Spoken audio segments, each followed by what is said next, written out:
जय श्री गणेश।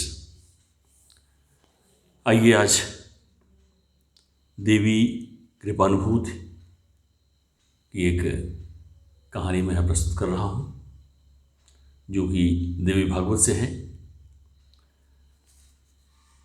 प्राचीन समय में एक दुर्गम नाम का राक्षस हुआ, जिसके पिता का नाम रुरु था और वह हिरण्याक्ष वंश में उत्पन्न हुआ।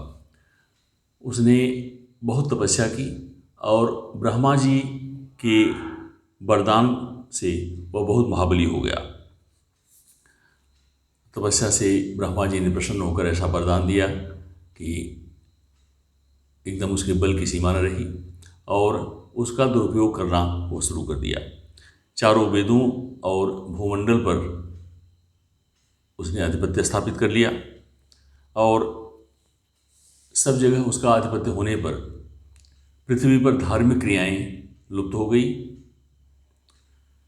नियम, धर्म, जप, तप, संध्या, देव कार्य, पितृ कार्य सब बंद हो गए और ऐसी स्थिति आ जाने पर वर्षा भी बंद हो गई और 100 वर्ष के लिए पृथ्वी पर भयंकर सूखा पड़ा। नदी, तालाब, सरोवर, समुद्र सब जल विहीन हो गए, कहीं भी जल नहीं रहा। और ऐसी स्थितियों में वनस्पतियाँ उगना बंद हो गई और बहुत बड़ा विभत्स अकाल पूरे संसार में व्याप्त हो गया। त्राहि त्राहि मच गई। इस दशा से दुर्गम बहुत प्रसन्न हुआ। राक्षसी वृत्ति होती ही ऐसी है कि किसी को तकलीफ पड़ जाने पर उनकी प्रसन्नता की सीमा नहीं रहती। उसने अमरावती पर भी अपना आधिपत्य जमा लिया। डर से भागे हुए देवता दुर्गम का उत्पात न सहन करके गिर कंदराओं में कहीं कहीं छिपते रहे और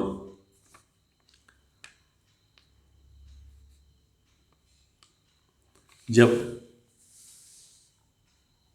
बहुत बड़ी समस्या उन लोगों के सामने उत्पन्न हुई, त्राहि त्राहि करने लगे, तब उन्हें माहेश्वरी भगवती का स्मरण आया और हिमालय के पास जाकर उन्होंने भगवती की योग माया की शरण में गए और त्राहि त्राहि करते हुए माता का स्मरण किया। उन सब की हालत देख माता ने उनको दर्शन दिया और माँ को करुणा आई और माता की आंखों से आंसू की अविरल धार बहने लगी और उन्होंने अपनी आंखें शताक्षी कर ली। माता के सैकड़ों नेत्रों से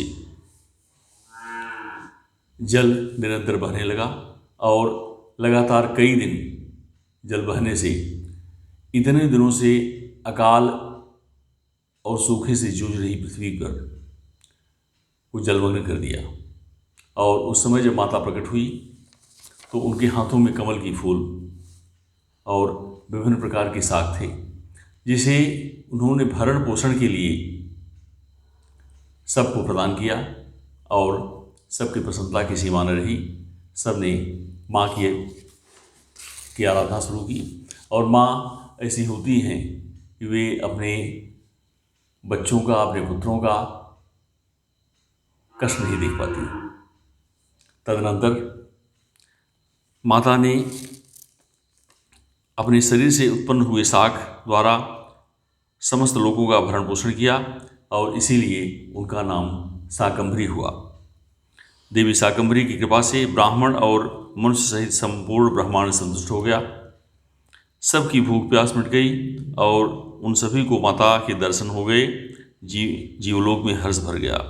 उस समय देवी ने पूछा, देवताओं, अब तुम्हारा कौन सा कार्य मैं सिद्ध करूं? सभी देवता संवेद स्वर में बोले, देवी आपने सबको संतुष्ट कर दिया। अब कृपा करके दुर्गमासुर के द्वारा अपहृत वेद लाकर हमें दे दीजिए। देवी ने तथास्तु कहकर, देवताओं आप लोग अपने अपने स्थान को जाएं, मैं शीघ्र ही उस दुर्गम राक्षस का वध करके वेदों को ले आऊंगी। यह सुनकर देवता बड़े प्रसन्न हुए और वे देवी को प्रणाम कर अपने अपने स्थान में चले गए। सब ओर से जय जयकार की ध्वनि होने लगी। तीनों लोगों में कोलाहल मच गया। दुर्गम के जानने वाले भी यह सब देख रहे थे, उसे बता रहे थे। यह देखकर उस दैत्य ने सेना लेकर न केवल स्वर्ग को बल्कि पृथ्वी लोक तथा अंतरिक्ष लोक को भी घेर लिया। एक बार पुनः देवता संकट में पड़ गए। शीघ्र ही भगवती ने अपने दिव्य तेज मंडल से तीनों लोगों को व्याप्त कर एक घेरा बना डाला और देवता मनुष्य आदि उस घेरे में सुरक्षित हो गई। माता अपने पुत्रों की रक्षा हेतु उस घेरे से बाहर आ गई और दुर्गम के साथ उनका महायुद्ध शुरू हुआ। माता ने दिव्य बाणों की वर्षा की। इसी बीच देवी की विग्रह से काली, तारा, छिन्नमस्ता, श्रीविद्या, भुवनेश्वरी, भैरवी, बगला, धूम्रा, त्रिपुर सुंदरी और मातंगी नाम वाली 10 महाविद्याएं उत्पन्न हुई। वे शस्त्र लिए थी। तत्पश्चात दिव्य मूर्ति वाली असंख्य मातृकाएं उत्पन्न हुई। उन सब ने अपने मस्तक पर चंद्रमा को मुकुट धारण कर रखा था। दिव्य आयुधों से सुसज्जित थी। उन मातृगणों के साथ दैत्यों का भयंकर युद्ध हुआ। मातृगाओं ने दुर्गम दैत्य की सेना को तहस नहस कर दिया। यह देख दैत्य सेना का विनाश देखकर 11वें दिन स्वयं दुर्गम सामने आ डटा और दुर्गम का माता के साथ युद्ध शुरू हुआ। देवी भी रथ पर आरूढ़ हो गई। उन्होंने बाणों का कौशल दिखाना आरंभ किया। भगवती कालरात्रि के सामने दुर्गम कब तक टिका रहता। देवी ने एक साथ 15 बाण छोड़े। 4 बाणों से रथ के चारों घोड़े गिर गए। एक बाण ने सारथी का प्राण ले लिया। 2 बाणों ने दुर्गम के दोनों नेत्रों को तथा 2 बाणों ने उनकी भुजाओं का बध डाला। एक बाण ने रथ की ध्वजा को काट दिया। शेष 5 तीक्ष्ण बाण दुर्गम की छाती में जाकर घुसे। रुधिर बमन करता हुआ वह दैत्य परमेश्वरी के सामने ही अपने प्राणों से हाथ धो बैठा। उसके शरीर से एक दिव्य तेज निकला जो भगवती के शरीर में समाविष्ट हो गया। देवी के हाथ से उसका उद्धार हुआ। देवी भुवनेश्वरी ने दुर्गम नामक दैत्य का वध किया, इसलिए वे दुर्गा इस नाम से प्रसिद्ध हो गई। उन्होंने वेदों को पुनः देवताओं तथा ब्राह्मणों को अर्पित कर दिया।